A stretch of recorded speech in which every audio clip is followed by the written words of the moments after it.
على القطع.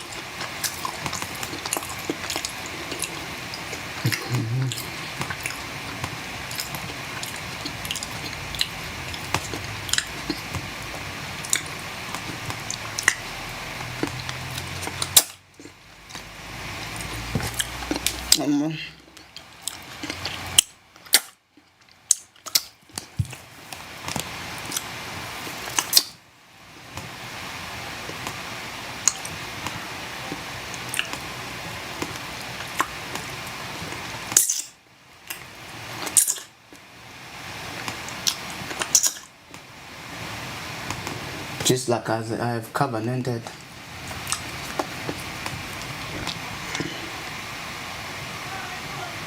No.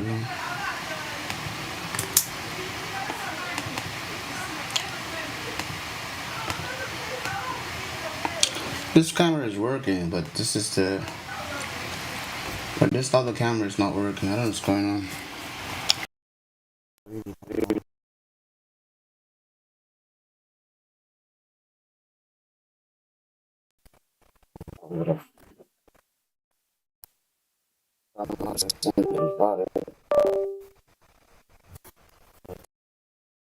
Just don't know.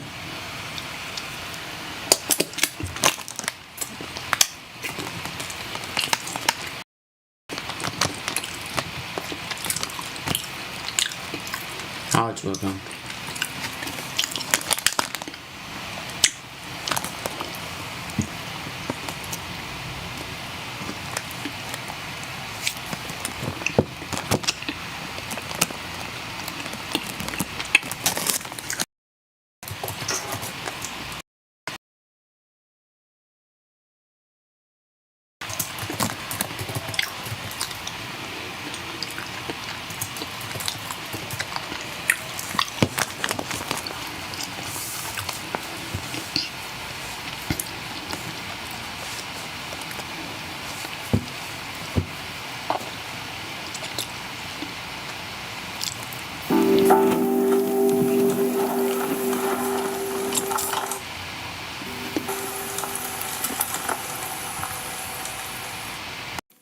The Ten Commandments don't come out of nowhere. They are what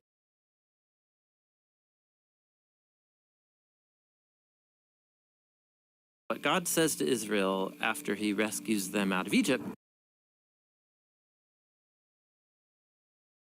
and then brings them to the foot of Mount Sinai.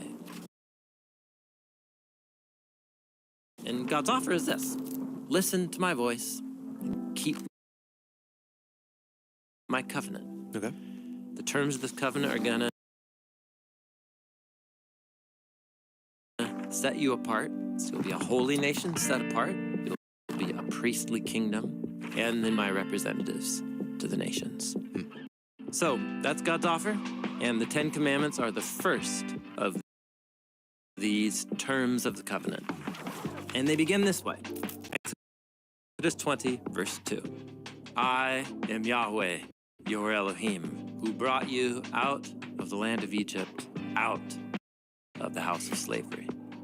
So notice what we begin with is who God is to the people.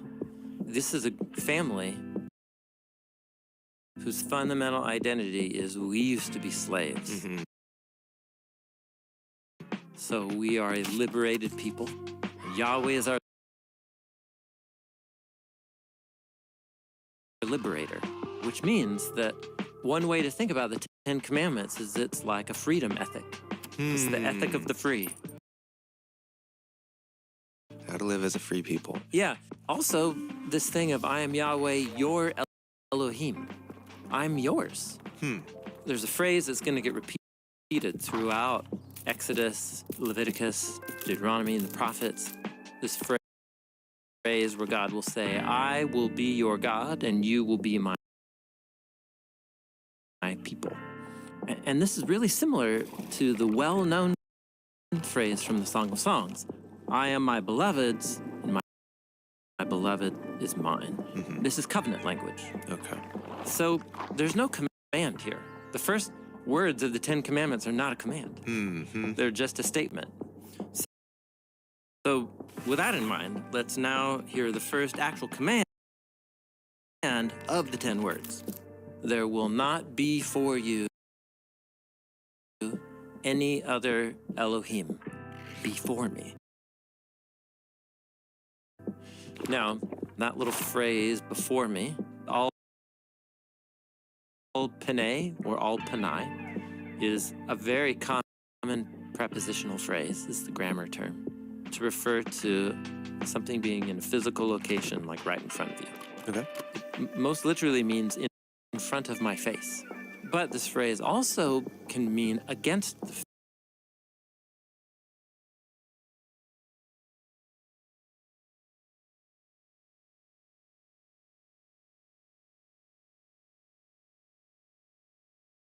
face. Okay. So let's say you have a hostile army coming towards you. They are also before your face. Before your face, but they're coming against you. Against your face. Okay. Yeah. Yeah, okay. So this phrase, all Panay, also, this can be confusing to us, can be used not in the sense of in front of you, but in the sense of beside you. It is sometimes used in the sense of instead of. It's very flexible. It's very flexible, but you can actually plug this idea of no other Elohim into every one of those meanings, and it works. So don't put anything else in front of me, beside me, against me, instead of me. There will not be for you any other Elohim. No thing else is your life. Okay. And Elohim is the Hebrew word that just means spiritual being. Yes, and it is used to refer to the one God of Israel, creator of all, but then also to other spiritual beings, real or imagined. We do know that there's other spiritual beings. We call them the host of heaven. Yeah, and then they're also called by other titles in the Bible. So messengers, that is angels. You have the divine council members, like the sons of God, spirits. This is the class of creatures that are spiritual beings. Deuteronomy 10:17, Moses says, Yahweh, your Elohim, he is the Elohim of Elohim. Yeah, he's in a class of its own. Yes, any other spiritual being other than Yahweh isn't on the same rank as Yahweh Yeah. and is not worthy of your ultimate loyalty. Rank as Yahweh. Yeah. And on the same rank as Yahweh. Yeah. And is not any other spiritual being other than Yahweh isn't on the same rank as Yahweh. Yeah. And is not worthy of your ultimate loyalty and allegiance. Okay. In our context, we kind of dismiss this idea almost too much of other spiritual powers. Yeah. But we do actually still have these higher powers, higher ideals that command our loyalty. And when humans give our imaginations and desires and allegiances to anything that's not the source of all reality, it will eventually lead us on a path that dehumanizes us and other people. I guess it's kind of easy to see that with sex, for example, or with money. With greed. Yeah, or with power. When those become ends in themselves, it leads to our destruction. Yeah. It's possible to live your human existence in a lie, thinking that someone or something or some power has a claim on me that actually doesn't. But when I get in touch with the one who truly has a claim on my life, because they are the author of my life, then I'm living in the truth and I'm living in the road to freedom. That's a concept that we're watching come into birth right here as we hear God say these words. These are world-shaping words, and it's just the first command.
The second command, you will not make for yourself an idol or any likeness of what is in the skies above or on the land beneath or in the waters underneath the land. You will not worship them. You will not serve them. The first idol that is made in the story of the Bible, that we know the shape of it, is of a little cow, of a calf. And in terms of archaeology, little molten, molded calves or bulls are one of the most common ancient statues. It was either deified and worshipped or used as a representation of divinity. So it becomes the thing by which now I have access to this other greater thing. Yes. So why would the biblical authors think that this is a huge problem? There's one passage in Deuteronomy 4 where you get the closest to like a reason why.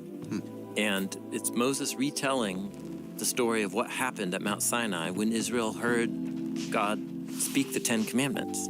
He says, so watch yourselves carefully, because you didn't see any form on the day that Yahweh spoke to you at Mount Horeb from the middle of the fire. So watch yourselves so that you don't act corruptly and make a graven image for yourselves in the form of any carved or shaped figure. Also, watch yourselves so that you don't lift your eyes up to the skies and see the sun or the moon and the stars, the host of heaven, and be drawn away and worship and serve them. But Yahweh has taken you all and brought you all out of the iron furnace from Egypt to be a people of his own possession. Okay, yeah. You didn't see God in any form. And you're going to have this impulse to try to create a form of God. There's something dangerous, misguided about trying to create a form to contain Yahweh God. There you go, because remember, Yahweh means the one who is. There is just one source of all reality, and that one who is so above and beyond our imagining. And when we reduce that one, God, to something within creation, it diminishes who God is, and it begins to deform our imaginations. Okay. But all of a sudden, he starts talking about the stars in the sky. Right. We're meditating on an important idea from the 7-day creation narrative, that on days 4 and 6, God makes 2 categories of rulers. Okay. The first rulers are the rulers of the sky. And it's exactly these 3, the sun, the moon, and the stars. And they're called ot in Hebrew, signs or symbols that actually do reflect something really important about the one who is. But they are not the one who is. You also have the rulers below. But notice what Moses says here. The Lord has taken you all, the Israelites, and brought you all out of the iron furnace. Egypt is described as a furnace. And this, I think, is a very subtle reference to the fact that Israel is to imagine themselves as the molten image of God, the actual molten image of God. Guys, you're the image. You are the image. That's right. Humans shouldn't make images of God because God already made an image of himself, and that is humans. Humans. And it's not a statue of humans, it's just humans. The living, breathing breathing humans are God's image. If you want to find connection to Yahweh God, it's other humans. Yeah. That's pretty profound. It's very profound. Yeah. So then you get, because I, Yahweh your Elohim, am a passionate Elohim.